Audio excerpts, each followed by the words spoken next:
The dust in Kandahar never settled. It hung in the air like a living thing, choking the lungs, coating the tongue, turning every breath into a reminder that you were still alive. Mason Riley knelt in it now, knees grinding into the grit, the weight of a dying kid on his shoulders. Private First Class Danny Ortega, 19 years old, from El Paso, Texas, who joined the Army to pay for community college and send money home to his abuela.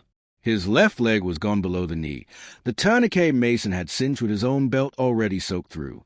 The kid's eyes were wide, pupils blown, shock setting in. "Stay with me, Danny," Mason said, voice low, steady, the way you talk to a spooked horse. "You're not checking out on my watch." Ortega tried to laugh. It came out a wet cough. "Tell my abuela. Tell her I almost made it to 20. You tell her yourself." Mason's hands moved fast. Pressure bandage, morphine syringe, fall line. The kid's pulse fluttered under his fingers like a trapped bird. Around them, the ambush still echoed. RPGs cracking the night, tracers stitching red lines across the sky, the chatter of AKS answered by the deeper bark of M4S. Mason's platoon had been on a routine foot patrol outside a village called Sangsar when the world flipped. 1 second they were walking single file along a dirt track, the next the ground erupted. IED first, then the kill zone. Mason had been rear security, counting steps, watching the tree line. He saw the flash before he heard the boom. Instinct dropped him flat as shrapnel whined overhead. When he came up, the patrol was shredded. Sergeant First Class David Park lay 10 meters away, half his face a red ruin, one hand still clutching his radio. David, the man Mason had kissed 3 nights ago in a supply tent, both of them pretending it was just stress relief, just 2 soldiers stealing a moment before the next mission. David, who'd traced a scar on Mason's ribcage and whispered, "When we get home, we're getting a dog. Something ugly. A rescue." David wasn't moving now. Mason crawled to him, dragging the med bag, bullets kicking up dirt around his boots. He pressed 2 fingers to David's carotid. Nothing. He started CPR anyway. 30 compressions, 2 breaths, 30 more. The taste of blood and cordite filled his mouth. "Corpsman up," someone screamed. More wounded. Always more. The platoon had 23 souls when they left the wire. By the time the QRF rolled in, Black Hawks thundering overhead, door gunners laying down suppression, 19 were still breathing. Mason had triaged them in the dark, hands slick, calling out grid coordinates into the radio David had died holding. He saved the ones he could. He couldn't save David. 6 months later, Walter Reed National Military Medical Center. Mason sat in a plastic chair outside the ICU, still in his desert camis because he hadn't had time to change. The flight from Bagram had been a blur, Medevac, Germany, then stateside. His left arm was in a sling. Shrapnel had nicked the brachial artery. They'd patched him up in Landstuhl, told him he was lucky. Lucky. David's parents flew in from Seattle. Mrs. Park, Eleanor, hugged him so hard his ribs creaked. Mr. Park, John, shook his hand like they were at a funeral, which they were. They didn't know about the tent, the dog, the plans. Mason had never said boyfriend out loud. Not here. Not yet. The repeal of Don't Ask, Don't Tell was still 2 years away. Eleanor kept touching David's hand through the bedrail, whispering in Korean. John stared at the machines. Mason stood in the corner, useless. The doctor came out at 0200. "I'm sorry. We did everything we could." Mason nodded. He'd known since Kandahar. He flew home to Boston Commercial, economy middle seat, the woman next to him complaining about legroom. He stared out the window at clouds and thought, I should have been faster. Should have seen the IED. Should have dragged David behind the wall. The Army gave him a Silver Star. They pinned it on his chest in a ceremony he barely remembered. The citation said conspicuous gallantry, extraordinary heroism, saved 23 lives under direct enemy fire. They didn't mention the one he didn't save. He tried civilian life. Got a job at a VA clinic in Dorchester, pushing paper, scheduling appointments. The fluorescent lights buzzed like incoming mortars. He lasted 6 months before the panic attack started, waking up gasping, reaching for a weapon that wasn't there. David's life insurance paid out. Not much.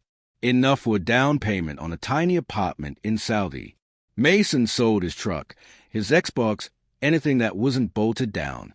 He enrolled in night classes at Bunker Hill Community College, paramedic certification.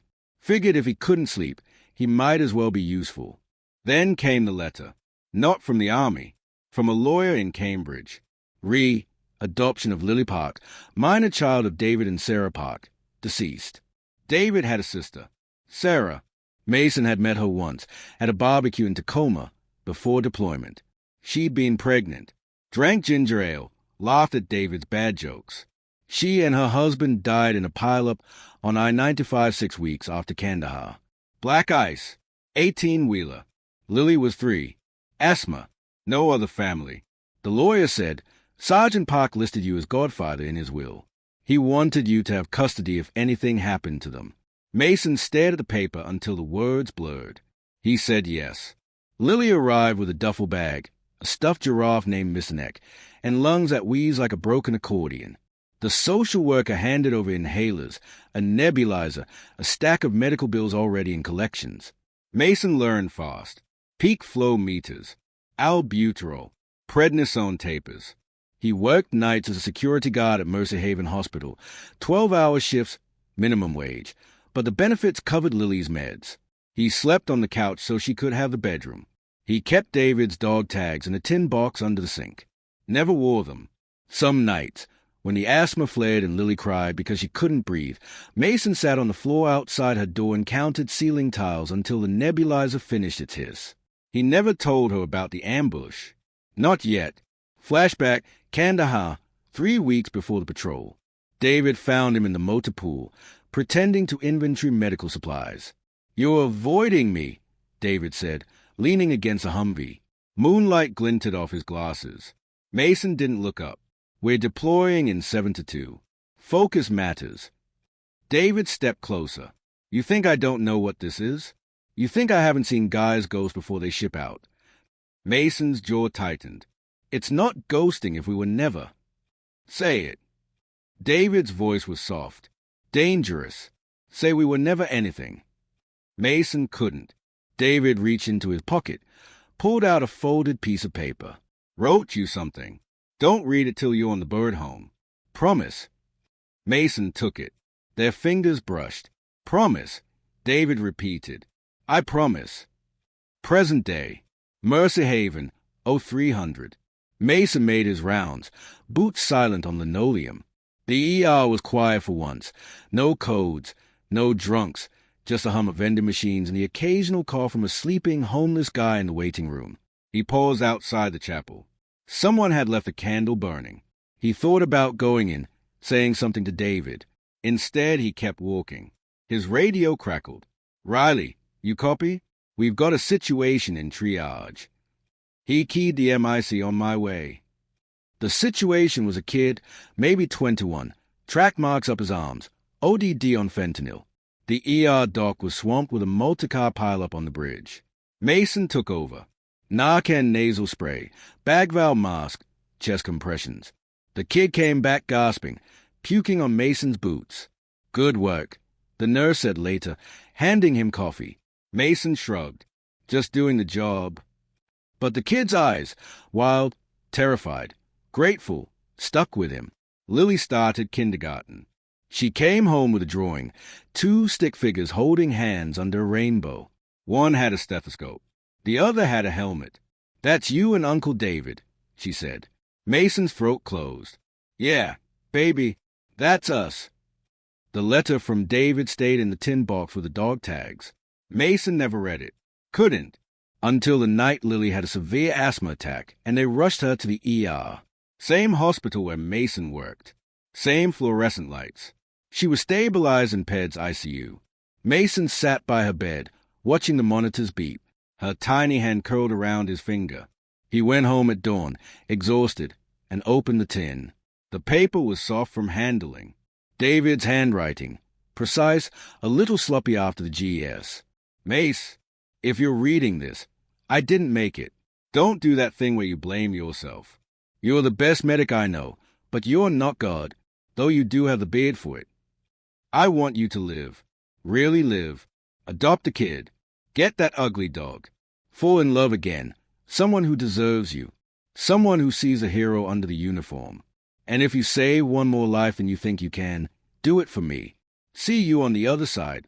Battle. D. Mason read it 3 times. Then he folded it, put it in his wallet, and went to pick up Lily's new inhaler prescription. Years passed. Lily turned 8. She learned to give herself nebulizer treatments. She asked questions Mason answered in pieces. Uncle David was a soldier. He was brave. He loved you. Mason got promoted to shift supervisor. Still nights. Still the same uniform, now fitting better because he'd lost a wool weight muscle.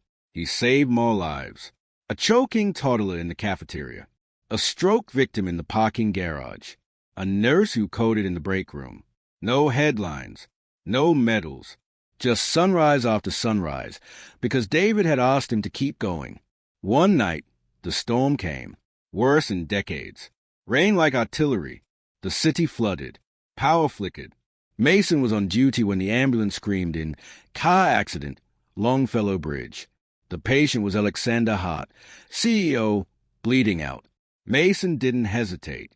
He stabilized Hart the way he'd stabilized Danny Ortega, the way he tried to stabilize David. Pressure, fluids, calm voice in the chaos. "You're going to see the sunrise," he told Hart, same word he'd said to a dozen dying men. This time, the patient believed him. Afterward, in the locker room, Mason peeled off his blood-soaked uniform. His hands shook, not from adrenaline, but from memory. He thought of David's letter. Someone who sees a hero under the uniform. He didn't feel like a hero, just a guy who kept showing up. Alexander Hart recovered. He tried to pay Mason off. Mason refused. Just live better. Hart did. He donated computers to Lily's school, funded the EI expansion, and 1 year later stood on a stage with Mason and said to the world, "This man saved my life. He's the reason I'm still here." Mason hated the spotlight, but Lily beamed beside him, clutching her drawing of the glowing heart. The Riley Center opened on a bright June morning. Veterans in dress blues, rainbow flags, kids with asthma inhalers running through the grass. Mason stood at the back, uncomfortable in a suit. Alexander found him. "You kept your promise," Alexander said quietly. "You saw the sunrise." Mason looked at Lily, laughing with other kids, at the veteran saluting, at the clinic doors open wide. "Yeah," he said, "I did." In his pocket, David's letter was worn soft. He didn't need to read it anymore. He lived it.